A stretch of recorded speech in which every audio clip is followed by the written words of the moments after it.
I just think it's something worth kind of catching ourselves with, that why not create that experience for ourselves? Why not create a beautiful home that we can enjoy today? As I said, it's not about spending the money. It's about really being intentional with how we create our spaces. Welcome to Imprint, a podcast about creating a home and life you love. I'm Natalie Walton, an interior designer, stylist, and best-selling author focused on an holistic approach to homes. Each week, I'm sharing insights and interviews about the creative process to help you enhance both your interiors and well-being, as well as provide you with the tools and resources to make considered and sustainable choices with all that you create. Hello, everyone, and welcome to Imprint. I'm so happy and grateful to have you join me today on a very unseasonably warm winter's day. And I just wanted to do a little shout out to Hells, who has just left me a beautiful review. I was just having a quick check and I appreciate it so much. Thank you so much for taking the time to write in. I really appreciate when any of you, provide feedback about the podcast, share it on your social media feeds, whatever you do, just sharing the love. And if you haven't done so already, maybe you're a long-time listener. If you haven't left a review or a 5-star rating, I would appreciate it so much. It really helps this podcast reach more people just like you and me, good people with big hearts who are trying to live their best life and, leave the world a slightly better place, hopefully, than we found it. So I just wanted to sort of just do a little bit of a shout out at the start of this episode. Now, I wanted to record this episode because for a few reasons, but one, it's very fresh in my mind. Last week, a friend reached out to me because she is about to sell her home, and a real estate photographer was coming to her home to take photos. So she kind of reached out on Monday. The photographer was coming on the Friday, and I'd actually helped her design the home. She was living in our local area. Her home had experienced some flooding. They had to completely rebuild, and I was helping her with some of the design issues that she was, coming across. And it was a really fun project to work on to help her with her home. And it's been amazing to see it come to life. Now, on a side note, I just want to say it always amazes me how, when it comes time to sell our homes, we often put in that extra effort to make a home the best that it can be. But we don't always do this for our own benefit. And it's not necessarily about spending money. Instead, it's about making small improvements that can make a big difference to the look and feel of our homes. I've had so many people say this to me over the years. They say, oh, the house is looking so nice now. It feels such a shame to sell it. Now, I don't know if you've had this experience or you've had a friend who has said this, but it happens all the time. And, I just think it's something worth kind of catching ourselves with, that why not create that experience for ourselves? Why not create a beautiful home that we can enjoy today? As I said, it's not about spending the money. It's about really being intentional with how we create our spaces. Anyway, as I mentioned, my friend was asking for styling advice, and she's actually got a really great sense of style. I always love the way that she dresses and the care and thought she puts into her children's clothing. But, she isn't from the world of interiors. Her background is actually, I think it's in nutrition. And so today, I thought I'd share the advice that I gave to her in case you'd like to make the home the best that it can be today and not have to wait until you sell. Now, I want you to know that you can apply these ideas if you're renting your home. Maybe you plan to renovate one day, but you don't have the funds to kind of go for a full-scale renovation. Or perhaps you've just renovated and basically have got no money left. This is another thing that I hear all the time. Even somebody who works with me on my team, she has recently done some renovations, and she said, yes, you get to the end and you really realize that you don't actually have any money left at the end of the kitty, which I understand. So that's what I hope today you're going to find really valuable, getting some ideas, some insights on, what not to do when it comes to styling your spaces, the elements that you can use and the tricks and the ideas to really make improvements in your home. Or perhaps you're just feeling stuck and you're not really sure why your home doesn't look right and you're not sure of what's missing. Now, I also just want to quickly add, these are the common mistakes that I come across when I'm styling spaces. I've been doing this for 15 years now. There are other people who are teaching styling and they don't actually necessarily style other people's homes. And as I said, I've been into hundreds of homes, and not just in Australia. I've done this around the world thanks to my books. I've traveled around the world, and it's really amazing to see what I learn from doing the work, because it is one thing to read the books, but it's really something else when you actually get in there and do the work. And so that is what I want to share with you, these practical examples that I have of what I do in people's spaces. Now, one last little thing. I did actually write a blog post about this, and it kind of went a little bit crazy when I put a link in my newsletter recently. So I will link to the blog post in the show notes if you want to check that out, because it has some examples and you might want to see, the visual references for some of these ideas.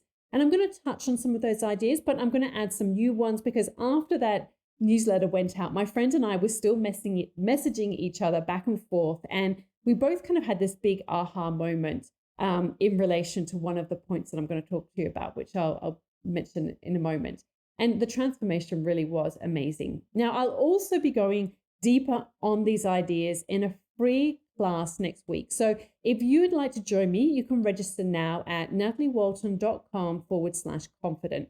The link only went live this morning, and I can't believe how quickly it's filling up. So by the time you're listening to this, there really will probably only be a few spots left. So if you would like to learn how to make your home the best that it can be without renovating or spending a whole heap of money, make sure you register straight away. Even as you're listening to this right now, you can find a link in the show notes and go to nataliewalton.com/confident. All right, let's get into some of the most common styling mistakes that people make. Now, one of the biggest challenges is that people stop seeing their spaces. It's amazing how we really stop noticing the details. Our lives are busy and our thoughts are sometimes elsewhere, but don't underestimate the impact that our spaces have on how we feel. I had a funny conversation with my daughter over the weekend, and she said, Mum, you can be a little bit more carefree with our car. And I said, what do you mean? And she said, well, when I was in one of her friend's cars during the week, she said, they've got boxes on the seats, they've got like tissues in the pockets, they've got food packaging on the floor. There's like all, like minced in the, because I was asking like, well, what is it? Like, what do they have? And I know my son, he's got a friend and he's like, oh yeah, there's crumbs on the floor and all of these things. And look, this is not about judgment. I think it's just hilarious that they notice that my car in particular, because both my husband and I, we each have our own car. Basically, I mean, we do swap them occasionally, but his is more for taking the kids to school, or our youngest, who isn't catching the bus at the moment, and to the bus stop. And so that does have a tendency to get a little bit messier. But even still, both of our cars are pretty tidy in terms of not having stuff. I mean, we live on a country property, so we go to the beach every weekend. So it gets sand, sometimes there's bits of grass that get in there and little bits of dirt. So I'm not saying that it's like immaculate in terms of like that we vacuum it every weekend, which I've actually said to my husband, I want to pay the kids to do this because I would actually really appreciate that. But that's a conversation for another day, because we have quite a difference of opinion on that. But anyway, but for me, it's really important that my spaces look and feel good for my own enjoyment. I'm not doing this for anybody else's benefit, but I like stepping into my car and knowing that it doesn't have all this stuff, because when it has stuff, I start to feel overwhelmed. I've got 4 children, I was going to say young children, but they're all growing up very fast at the moment. It feels that way. I've got a 15-year-old all the way down to a 7-year-old. I've got 4 children, and there is a lot that comes with having 4 children. I mean, we don't overcommit in terms of extracurricular activities, but there's still a little bit of that with my son's been playing soccer. My daughter is in ensemble. Like, we have a lot of things going when you start adding things like play dates and other things, and wanting to go to the library and all these other things. even parent teacher nights. We're going to go for 4 children, something as simple as that, 4 school camps, like all of the things that go with that. So any fundraising activity that goes on, like we have to participate for 4 classes like that. It's a lot that goes on. And so for me in my life, to add anything else on top of that in terms of, the visual clutter or the to-do sense of what that clutter represents makes me feel incredibly overwhelmed. So I do think that going back to, how this relates to the home and styling, it is so important to really open your eyes to your spaces. And I'll get into this in a little bit more detail. The second challenge is that you don't know what's missing. So for my friend, her home was actually incredibly tidy and clean. She had some nice things in there, but it wasn't really at that next level. And so that was her challenge, is that she just didn't know. She was very sweet and sort of said, I'm just trying to style the space at the moment. And I could tell that, she didn't feel that it was right. She wasn't feeling confident about it. The third challenge is that you're not thinking big enough. This is one of the biggest challenges. It's similar to sort of you don't know what you don't know. And so you need to open your eyes and learn to see in a whole new way. I was actually just reading through some testimonials for the Styling Masterclass because I've been updating some of the information about the course because I'm going to be sort of running it again very soon. And, I love reading people's comments. And this was from somebody called Penny. And she said, "Thanks, Natalie, for opening my eyes and changing my lens on how I see the world. What an amazing experience."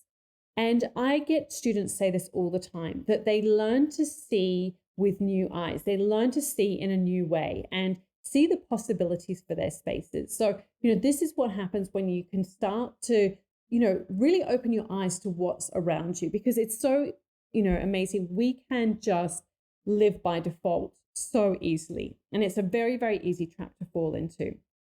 So, I just want you to know that you can learn to see the potential of your spaces, and you can learn how to think bigger and get clear on what's missing in your spaces. So let's get into the very specific mistakes that I see come up a lot, and also in relation to my friend and how I was helping her. So the first one, now this didn't really relate to her, but this relates to almost every other home I go to, which was too much stuff.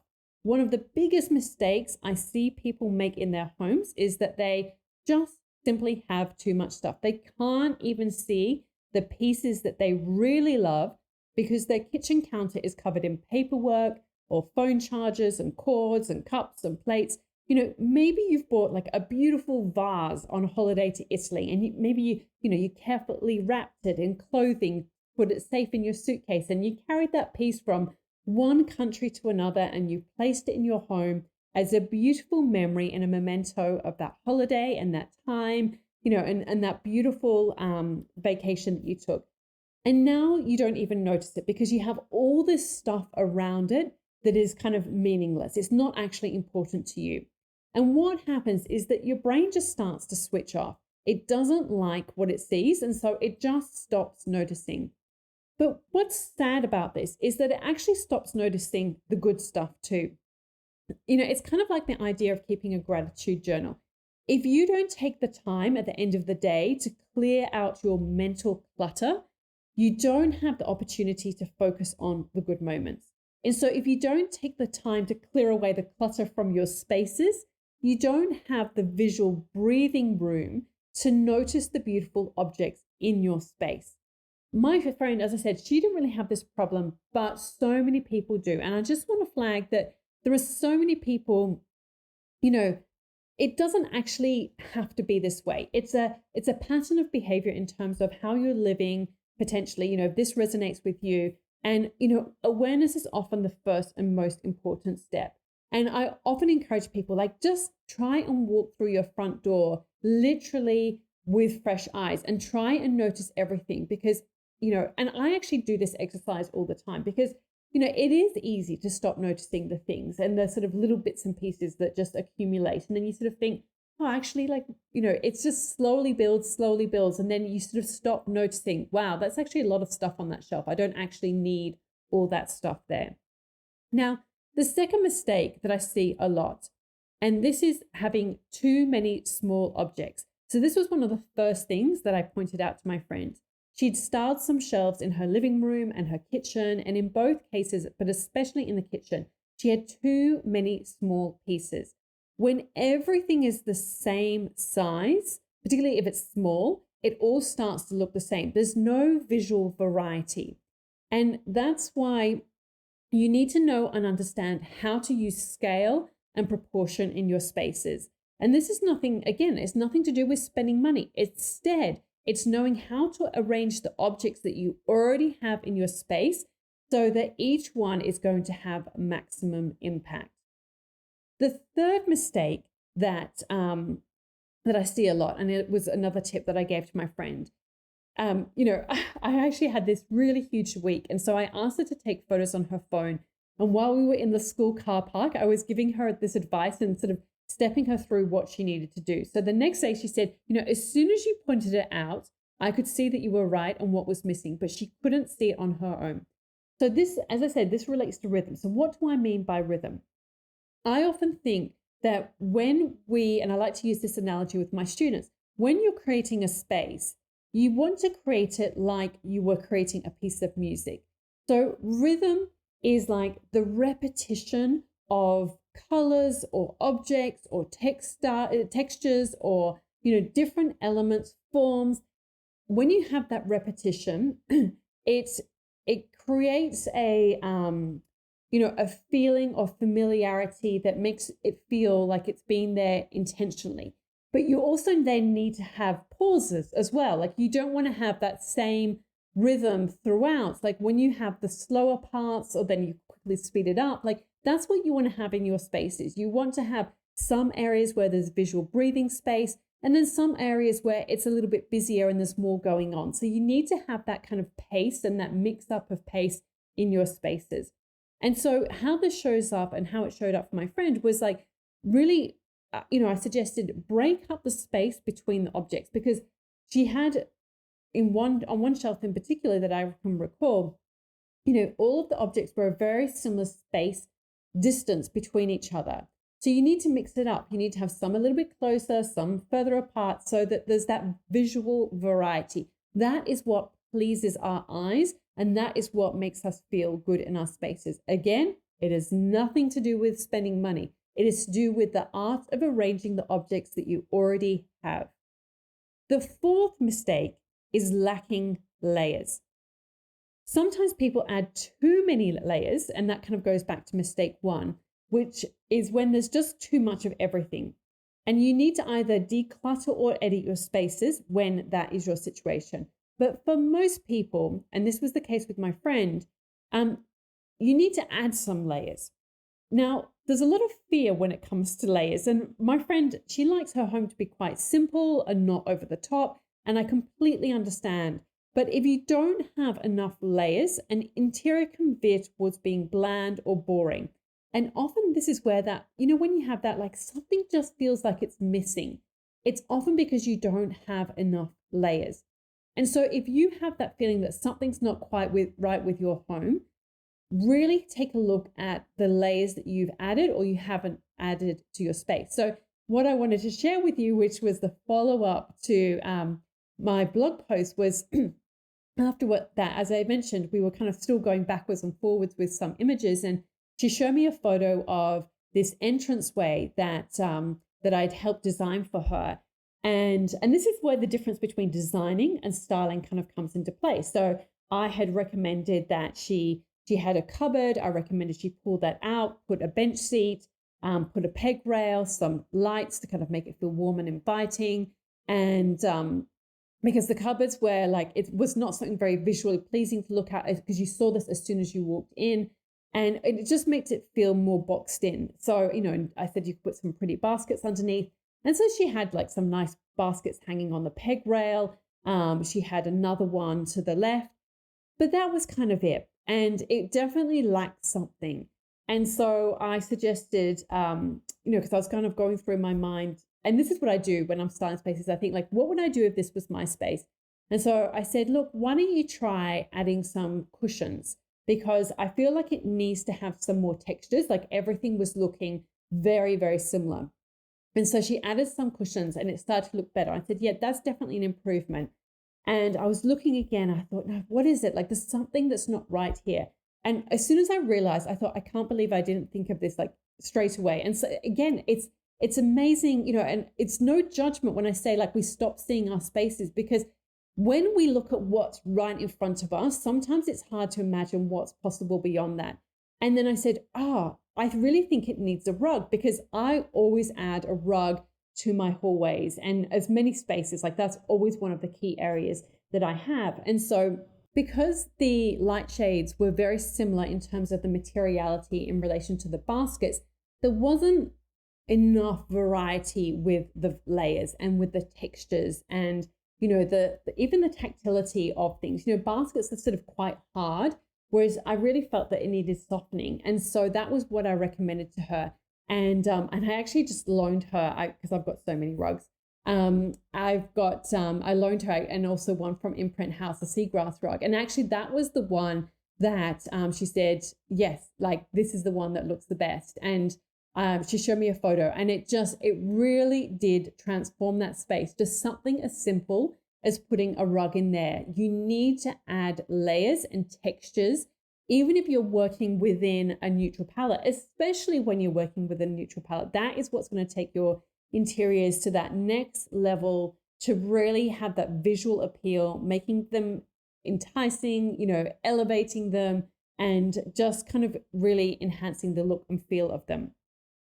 So the fifth mistake is neglecting volume. If you've listened to this podcast for a while now, or if you follow me on Instagram, which I hope you do, I'm at Natalie Walton, you'll know I'm a big believer in going big in your interiors. So what do I mean by that? So if you're hanging a pendant or putting a rug in your room, you really want it to look and feel intentional, not apologetic. We used to talk about this in the magazine at all, sort of saying, it just looks a bit like apologetic, meaning it just looks like, I'm sorry that I'm adding this. I feel a little bit frightened or a little bit afraid. Like you want to have pieces that have been added there intentionally, like there's a confidence and a conviction behind the placement of something. And, so very, big examples of this idea, but there are other ways that you can play with this idea too. And so that's what I said to my friend for her kitchen counter. It was just looking a little bit bare, and she had a fruit bowl and it had like a mixed assortment of fruit. And so I suggested, like, why don't you get like a really, a much bigger bowl, perhaps putting on a large chopping board or a serving board, to kind of create those layers again, sort of break it up visually, and, just have like the one fruit, or I don't know if artichokes are a vegetable, but I'm having a mental blank, but something along those lines, like just avocados or just artichokes, or like just one type of fruit that's tonal with the rest of your spaces. And just those little things, they're just those little elements that really then stop looking really bitsy and start to look more intentional. And again, I would really, encourage you to be very intentional with your selections. And again, it's not necessarily about spending money, or, even if you did have to go out and buy some avocados. Avocados may be a bad example. We've got about 5 avocado trees, or maybe even more, I think maybe 7. So we have no issues with we don't have to buy avocados, but whatever it is, like maybe it's like 3 pineapples, or it's coconuts, or whatever it is that like is in season in wherever you live in the world, like just put that on display and it can look really beautiful. So these are some of the things that you can do, and they're very small changes, but they really can make all the difference. So today I wanted to share with you some of the most common mistakes I see when it comes to people styling their spaces. As I said, there's no judgment here. I'm just sharing what I've learned from styling hundreds of homes over the years and helping thousands of students in my course, the Styling Masterclass, which, as I mentioned, is opening for enrollment again very soon. And, I've also learned these lessons through my own mistakes. I'm always looking back at my own work and evaluating about what worked, what didn't, what could I do better. So let's just go through some of the most common mistakes again. And I want you to think, when I sort of go through these, I want you to ask yourself these questions, like, on a scale of 1 to 10, where are you? Or, if you were to make an improvement with this, then what impact could that have on your space? Or, can you just try and take action on this particular idea on your home? So the first mistake is too much stuff. Like I said, when you've got clutter everywhere or lots of objects, even if it's kind of arranged in a very beautiful way, even then, if it's just too much, your eye just can't take in all of that information and things get lost. Or the second mistake is having too many small objects. Again, I see this on people's shelves. I see this on people's coffee tables, all sorts of different types of display. So, and it can even happen with art. If you've got too many small pieces of art, you need to have visual variety, bigger ones with smaller ones with medium ones, mix it up. The third mistake is not enough rhythm. Like I said, think about your room as like a piece of music that you need to have, different cadence throughout your spaces, slow sections, fast sections, mix up the tempo. The fourth mistake is that you are lacking layers. Make sure you add a variety of texture and layering elements to your spaces. Like I said, you don't want everything to be hard. You need to have soft and different lengths and different tones, and you really need to mix it up. And the fifth mistake is neglecting volume. So what I mean by that is go big where you can. So like I said, think about what can you take action on today? What's one thing that you can improve in your home? And, think about how that would make you feel. I'd love also to think about what have you found most valuable today? As I always say, I really appreciate if you write a review, and that is a great way that you can share with me if you found this episode valuable. This is episode 135. And, this is quite a practical kind of episode. So if you would like to hear more episodes like this, then please let me know. I'm happy to do it. I really need that feedback from you. So I would love to hear from you. And I want you to know that you can make small changes in your home that can have a big impact on your life. And it doesn't, as I said, it doesn't have to be about spending money or necessarily, engaging in a big renovation. These are changes that you can make today. And if you're serious about implementing the ideas that we've talked about today, I'd love to have you join me in my free class that I'm teaching next week. So you can go to nataliewalton.com/confident.